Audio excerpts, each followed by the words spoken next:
好啦，到女主角啦，你講幾句啦。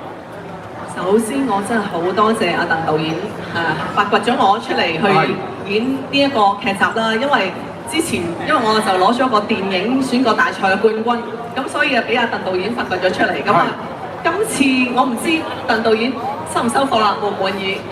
希望都最緊係觀眾，係啦，最緊係觀眾同埋我哋嘅老闆阿黃生收貨，係啦。係希望觀眾同埋係啦。老闆，我想講一講咧，嗱，女性拍電視劇或者拍電影咧，最憎一樣嘢咧，就係唔化妝。黃小姐唔喺度，我先講啦。你叫阿黃夏蕙唔化妝出門口，一補我當你贏。佢唔肯出門口㗎，但係佢唔化妝個樣係靚好多嘅其實。咁我想問啦，我有我私底下俾你睇先。咁咧，我想問咧，你拍嗰陣時候，我見到咧你個 trailer， 你個預告片咧。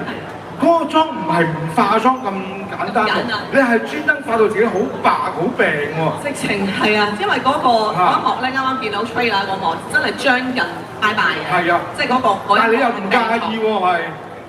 我覺得作為一個專業嘅演員，其實所有角色都要去演繹得，要盡力去演繹到淋漓盡致咯。係啊。咁你老公咧，即係你隔離嗰個咧，你覺得？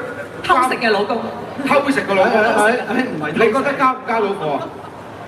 絕對係交到啦，一攬三幾開心啊！或者一攬三呢個過程佢係交到貨嘅，老公，但係對戲咧？對戲我就執到我老公死啦，攬住幾件咁樣。點解你唔乘機車巴佢咧？可能有嘅。好，阿菲力。